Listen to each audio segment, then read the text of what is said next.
Bonjour messieurs, dames. Donc, après l'éducation, on va s'intéresser à un autre sujet qui est l'élection en France. Et on a l'occasion de recevoir un personnage important de la société civile, qui s'appelle Pierre Cassin, avec le mouvement Riposte laïque. Alors, Pierre Cassin, nous sommes heureux de vous recevoir. Bonjour. Moi aussi, Eric, et merci pour cet entretien.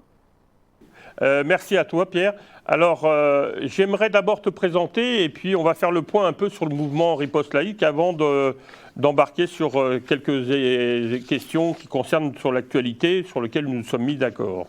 Alors, j'aimerais rappeler d'abord qu'il y a peu de gens qui savent que tu es on va dire, dans la tradition de la culture, comme dirait Zemmour, de la civilisation française.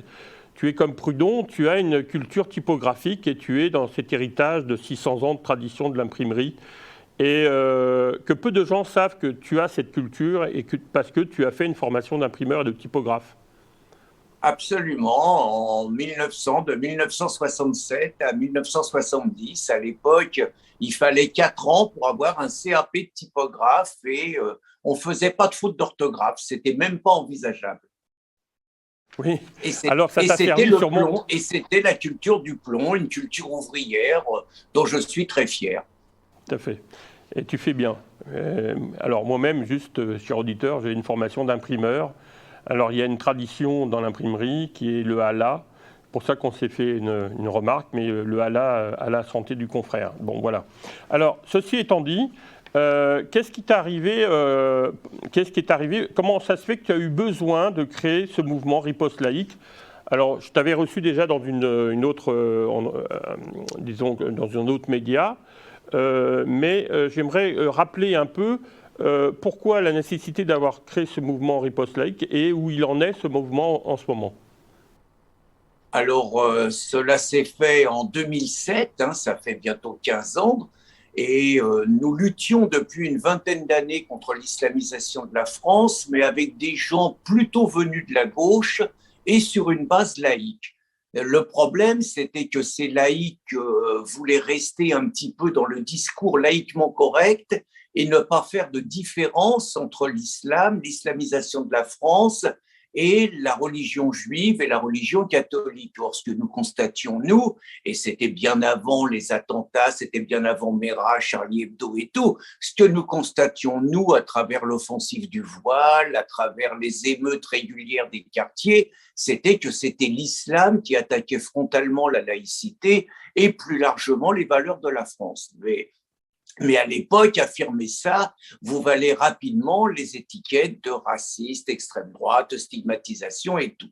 Donc moi, j'avoue qu'au bout d'un moment, avec quelques amis, j'en ai eu assez de cette lâcheté et que nous avons décidé de créer donc le site Riposte laïque avec un objectif précis et essentiel, c'était lutter contre l'islamisation de la France, refuser le discours, on va dire, islamiquement correct qui revenait à séparer un bon islam d'un mauvais islamisme et expliquer très clairement que l'islam était incompatible avec nos valeurs et que si l'islam se développait dans notre pays, c'était parce qu'il y avait une immigration massive qui n'avait pas sa place selon nous, encore moins avec le bilan qu'on faisait sur l'absence d'assimilation et d'intégration de ces nouvelles populations et d'un véritable État dans l'État qui était en train de se constituer. Nous disions ça déjà dans les années 2005, 2006, 2007, Eric, et à l'époque, quand on disait ça, on était naturellement excommunié, stigmatisé, insulté et mis quelque part en dehors du monde militant, du monde associatif. Je constate que l'association israélienne Réponse laïque, disons, édite le journal en ligne Riposte laïque. C'est Alors ça, toujours le c'est cas? toute une...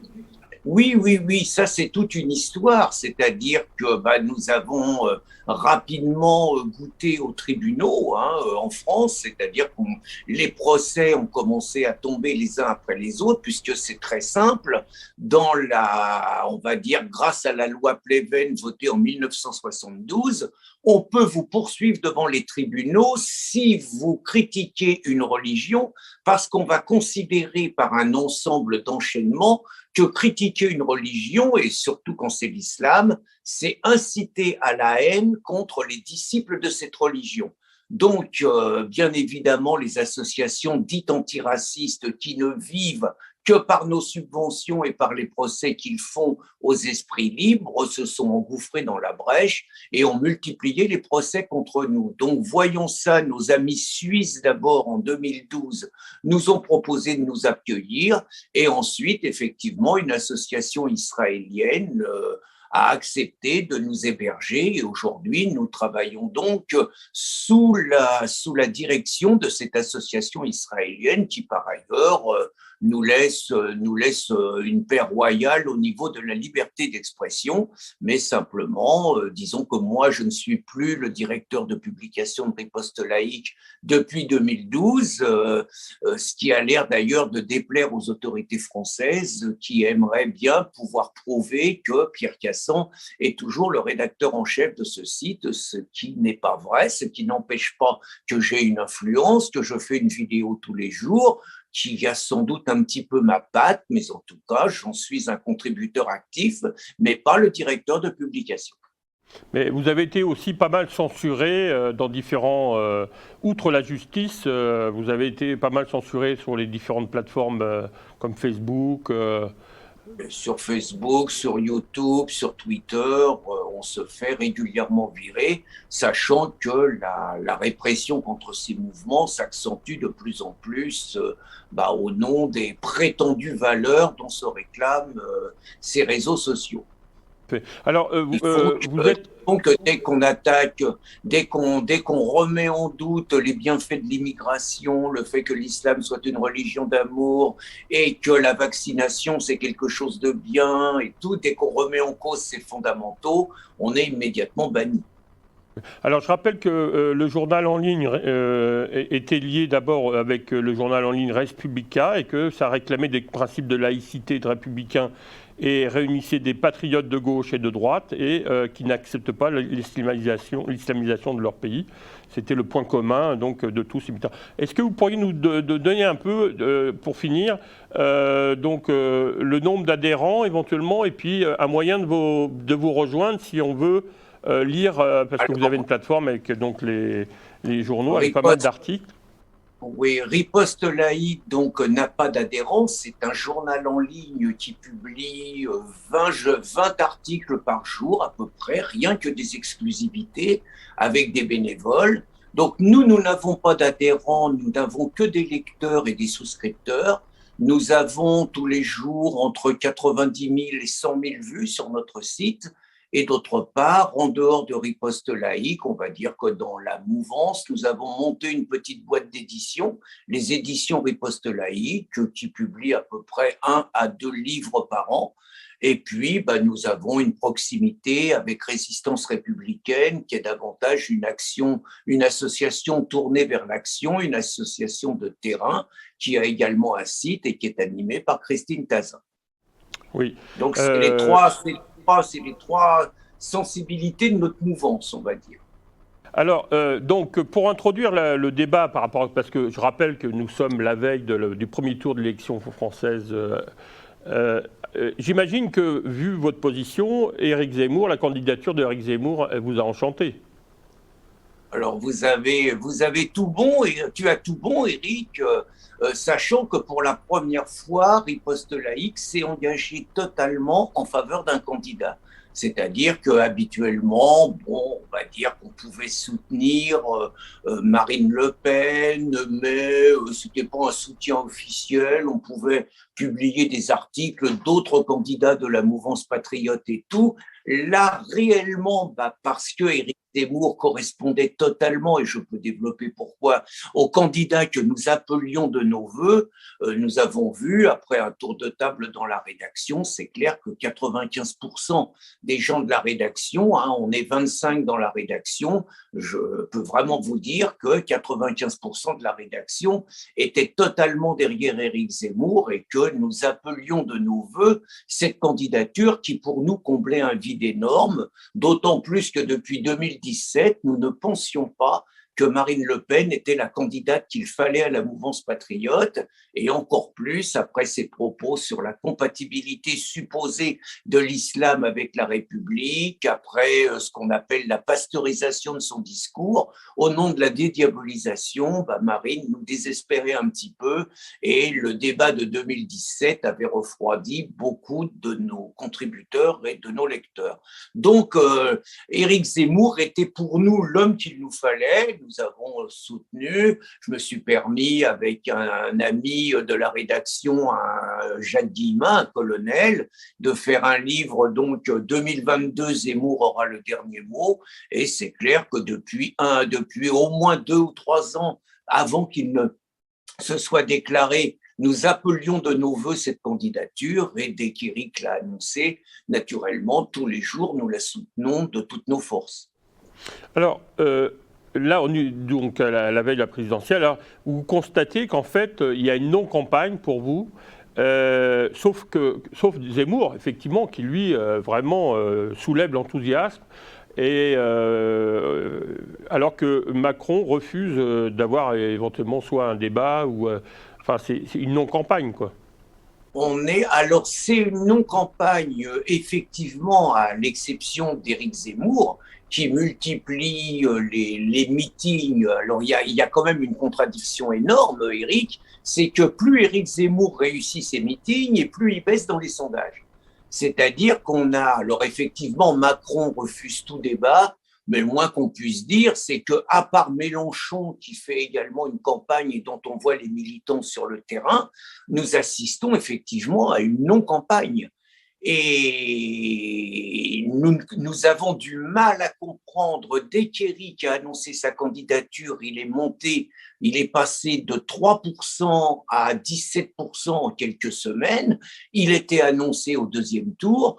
Toutes ces initiatives ont été réussies, tous ces meetings qui sont orchestrés par Olivier Oubeda sont vraiment des réussites extraordinaires qui galvanisent les Français. Ces prises de parole, il s'est transformé, le journaliste de talent qu'il était, s'est transformé en un orateur hors pair. Il s'est entouré d'une équipe de qualité. On disait au départ que c'était un homme seul. Et quand on voit la qualité de ses meetings avec Marion, avec Philippe de Villiers, avec une véritable révélation, Guillaume Pelletier, avec le sénateur Rivière, avec Nicolas Bay, avec Collard, avec plein d'autres, j'en oublie très franchement quand on les voit, mais c'est le gouvernement de la France dont on a besoin. Et donc, je qualifie ce que subit Éric depuis 6 mois d'un véritable coup d'État. C'est-à-dire que c'est un coup d'État préélectoral. C'est-à-dire que l'appareil d'État s'est réellement mis en branle dès qu'il a senti, c'est-à-dire au départ, ils ont pris la candidature d'Éric Zemmour comme une fantaisie qui n'irait pas loin. Certains ne lui prêtaient que 3%. Et quand ils ont vu les scores qu'il faisait, l'enthousiasme qu'il suscitait, Reconquête est quand même passé en quelques mois à 120 000 adhérents, il n'y a aucun mouvement équivalent en France. À partir de là, ça a été une guerre totale, c'est-à-dire par les sondeurs qui ont commencé à le faire descendre, par les journalistes qui ont multiplié les polémiques, la malhonnêteté, les propos malveillants, une campagne de dénigrement 24 heures sur 24, les insultes de ses opposants qui se sont permis de le traiter régulièrement de raciste, de fasciste, enfin avec la déformation de tous ses propos. Donc là, on a commencé à voir vraiment le pilonnage quotidien d'Éric, moi ce que j'appelle vraiment un coup d'État médiatique avec la multiplication des procès contre lui et l'arrivée du conflit russo-ukrainien a été également pour les médias et pour tous les adversaires d'Éric l'occasion de le pilonner et de pilonner seulement lui, le faisant passer pour un soutien de Poutine, voire pour le complice de ce qu'ils appellent le boucher de l'Europe. Donc, à l'arrivée, alors que toutes les conditions étaient réunies pour que Éric continue sa progression dans les sondages, et moi je dirais qu'il était parti pour faire 20 ou 25%, on a commencé à le faire baisser, et étonnamment, on a commencé à faire monter une Marine Le Pen qui pourtant ne fait pas une grande campagne de terrain, c'est le moins qu'on puisse dire, et un Mélenchon qu'on croyait à l'agonie après les exploits de sa perquisition, après sa connivence de plus en plus affichée avec les islamistes, et on va dire après nombre de polémiques dont il a été l'objet. Donc c'est vraiment très étonnant. Plus Éric réussit ses initiatives et plus les sondages le font tomber. Et moins les autres bougent et plus on les fait monter. Sans oublier Macron, qui d'un seul coup, alors qu'il est quand même détesté par 70% des Français, est apparu d'un seul coup en tête dans les sondages grâce à la guerre européenne qui se déroule sur notre continent. On va revenir là-dessus, Pierre. Je rappelle que nous sommes avec Pierre Cassand de Riposte Laïque pour commenter l'actualité française et l'élection présidentielle, puisque demain c'est le premier tour. Donc j'aimerais revenir avant d'embarquer sur la guerre. Il y a un fait aussi, c'est que Macron refuse d'assumer son bilan. Et puis il y a tout un tas d'affaires. Et je trouve qu'il y a un parallèle très intéressant. J'aimerais avoir votre avis sur Trump. Parce que j'ai l'impression que on voit Éric Zemmour, on voit Trump, tout ce qu'il a vécu. On dirait qu'il y a un parallèle très intéressant là. Alors il y a plusieurs parallèles. Vous avez raison, Éric. D'abord, le premier parallèle, c'est que Trump a fait des meetings exceptionnels tout au long de sa campagne. Alors qu'il a été pilonné pendant 4 ans, alors que les sondages, quelques jours avant l'élection, le donnaient entre 10 et 15 points derrière Biden, qui lui n'a pas fait campagne et était terré dans une cave de peur d'être contaminé par le virus. Trump était impérial sur le terrain, il remplissait les stades, il remplissait les salles, les gens faisaient des heures et des heures la queue. Il y avait réellement un engouement populaire extraordinaire autour de Donald Trump, qui pourtant était donné, je le rappelle, à 10 ou 15 points derrière Joe Biden. Et donc, on sait ce qu'ont donné les élections, la fameuse nuit. Trump, tous les premiers sondages, tous les premiers résultats montraient que Trump avait déjoué exactement comme en 2016 tous les sondages et tous les pronostics. Il avait 10 millions de plus de voix qu'en 2016. Et on a vu ce que moi j'appelle un coup d'État électoral, la suspension, tout ce qui s'est passé pendant la nuit, la complicité de ce que les Américains appellent l'État profond, le fait que tous les présidents, tous les mondialistes, tous les journalistes, tous les GAFA se sont ligués contre Trump, allant même jusqu'à lui couper la parole en direct alors qu'il est quand même juste président du plus grand pays du monde. Et finalement, on a assisté dans le pays qui se réclame de la liberté au plus grand hold-up électoral qu'on ait jamais vu dans une démocratie. Et je crois que la comparaison avec Éric est pertinente, sauf qu'elle est surtout pertinente dans les meetings. C'est-à-dire que les meetings d'Éric ont une ferveur qu'on peut comparer à toute échelle à ceux de Trump, et on assiste réellement par les médias et par les sondages à la volonté de dégommer par tous les moyens Éric Zemmour et de convaincre les Français qu'il ne peut pas gagner, qu'il ne peut pas être au deuxième tour et que ça ne sera qu'une candidature de témoignage. Alors, c'est intéressant, mais j'aimerais revenir sur le débat français, parce que, bon, une fois que le parallèle est fait, on a compris à quoi on a affaire.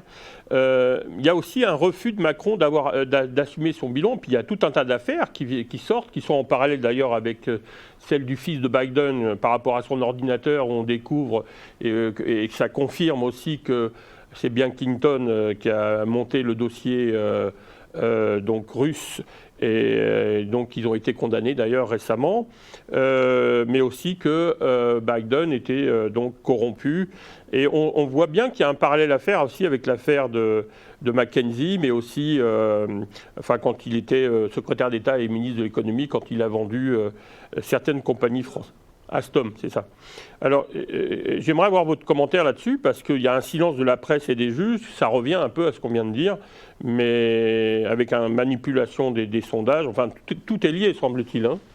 les médias, le moins qu'on puisse dire, c'est que, je vais faire vite, mais en 2017, on a déjà assisté à un coup d'État politico-judiciaire, puisque normalement, en 2017, jamais Macron n'aurait dû être élu. Celui qui devait être élu, après le bilan catastrophique de Hollande, c'était Fillon. Je ne fais pas l'apologie de Fillon, hein, qui s'est avéré, on va dire, assez mauvais dans la polémique qui l'a frappé.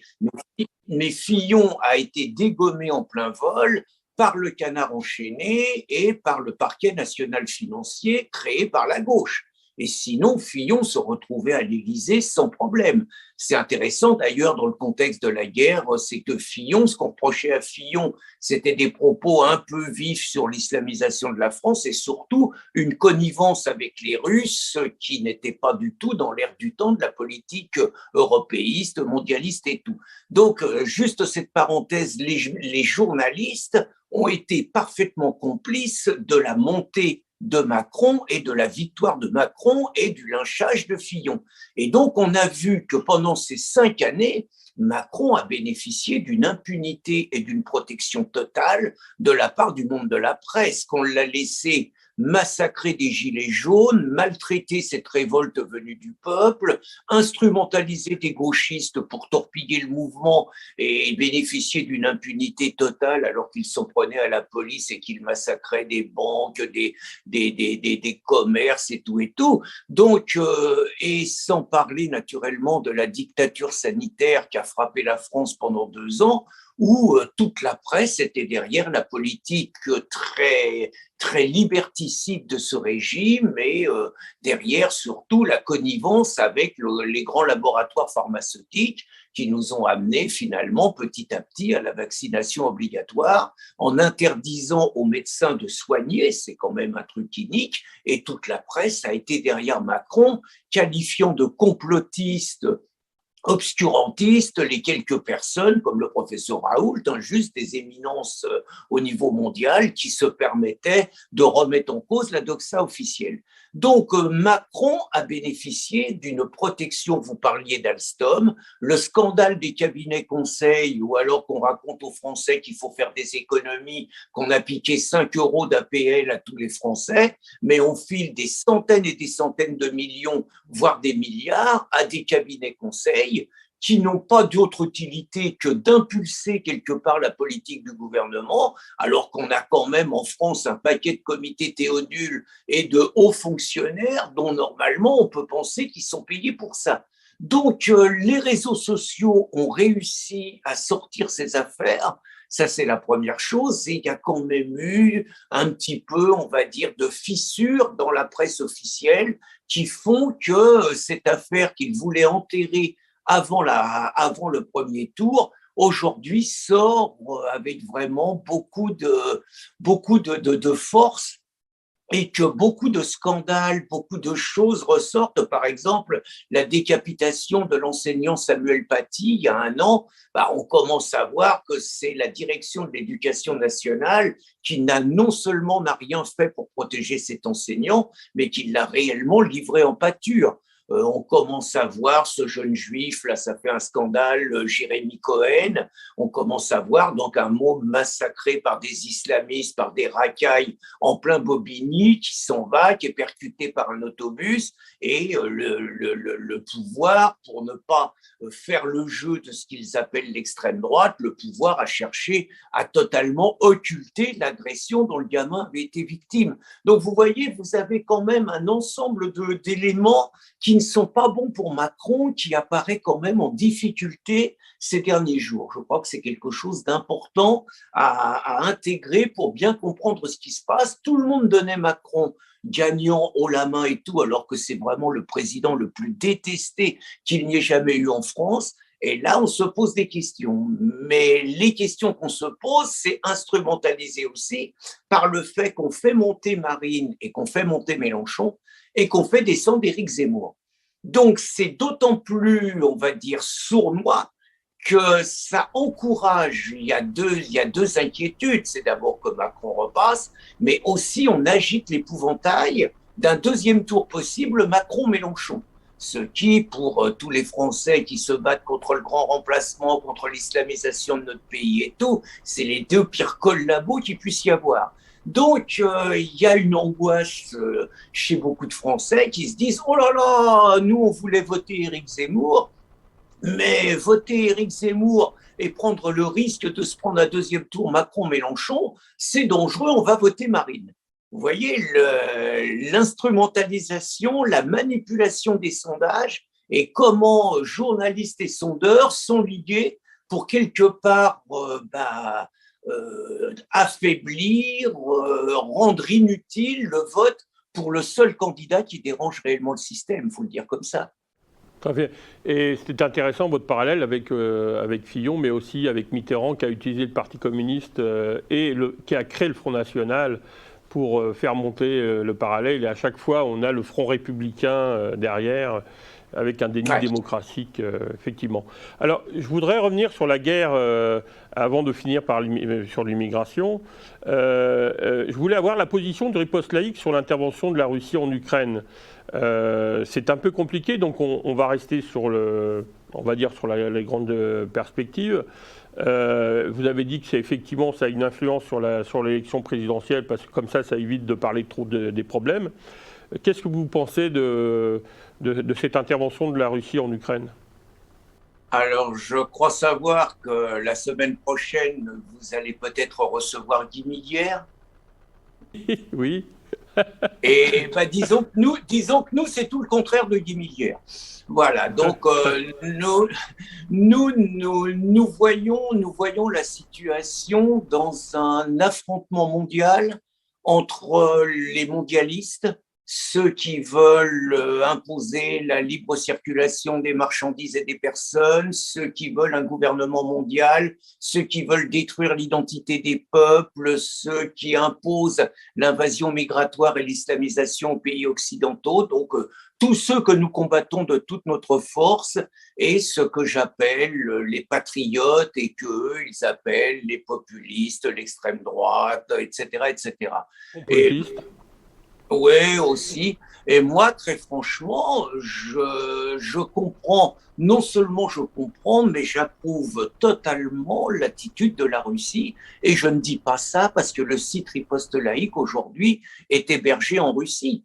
Je rappelle simplement que c'est pas parce que on va dire l'Ukraine aurait envie qu'il y ait des bases arrières de l'OTAN en permanence sur son territoire et branchée sur la Russie, que la Russie, au nom de la souveraineté de l'Ukraine, aurait le droit de laisser un potentiel de destruction contre son pays. Je rappellerai simplement que dans les années 1961, quand il y a eu quelques fusées à Cuba qui étaient branchées sur les États-Unis, je n'ai pas l'impression que les Américains ont fait preuve de la patience dont Poutine a fait preuve.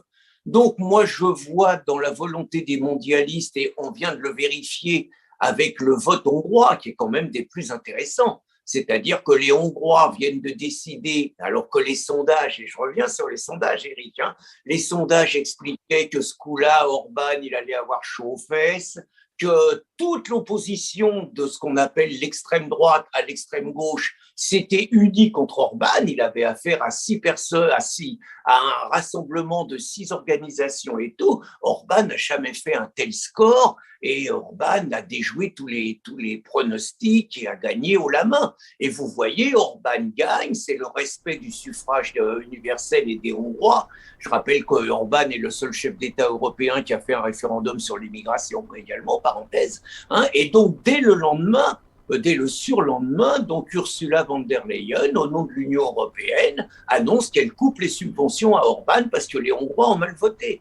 Donc, moi, je veux bien qu'on nous parle de liberté et de démocratie, mais moi, je suis totalement, au nom de la bataille civilisationnelle qui se mène, moi, je suis totalement favorable à Poutine, totalement favorable à ce que la Russie puisse se défendre contre l'OTAN, contre l'Union européenne, et je considère que ce sont les Américains qui tirent les ficelles et que l'avenir de l'Europe, c'est un avenir de Brest à Vladivostok et qu'il faut intégrer absolument la Russie, que la Russie, ce sont nos alliés potentiels, qu'il ne faut pas les menacer et qu'au contraire, un continent avec la Russie rendrait l'Europe invincible, ce qui naturellement ne ferait pas le jeu des Américains.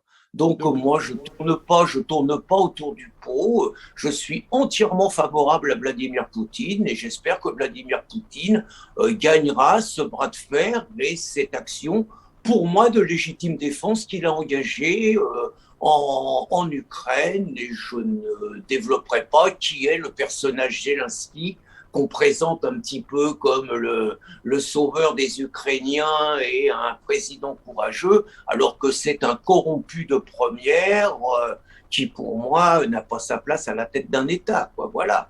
Donc, pour vous, c'est l'OTAN qui agresse la Russie, en fait. Qui agresse, qui crée les conditions, en tout cas, de par sa politique, de par la remise en cause des accords de Minsk qui n'ont pas été respectés. Des promesses qu'on Poutine ne peut pas accepter de voir un potentiel qui menace. Je veux dire, il a le souvenir quand même de ce qui s'est passé en 1998 en Yougoslavie, où je rappellerai également à mon ami Guy Millière, que j'aime beaucoup par ailleurs, mais qu'à l'époque, il approuvait les bombardements qui ont eu lieu en Yougoslavie, que ça a juste fait 220 000 morts et que je n'ai pas entendu parler d'un grand élan de solidarité européen pour accueillir les Serbes bombardés, alors que les Serbes se sont pris sans raison avec des bobards comme le fait qu'ils jouaient au football avec des têtes de musulmans décapités. Il s'est avéré que c'était des bobards de première pour justifier le bombardement. Donc, les Russes se sont rappelés de quoi est capable l'OTAN et je pense qu'à juste titre, les Russes n'ont pas envie, s'ils ne font rien, de subir le sort qu'a subi Milosevic et qu'ont subi les Serbes parce qu'ils voulaient défendre leur civilisation. Mais vous avez un point commun avec Guy Millière, parce que lui, il parle d'une 4e guerre mondiale. Donc là, on sent quand même qu'avec les alliances, est-ce que vous êtes d'accord avec cette analyse ? J'en sais rien si c'est une 4e guerre mondiale, je ne sais pas. En tout cas, il y en a toutes les potentialités.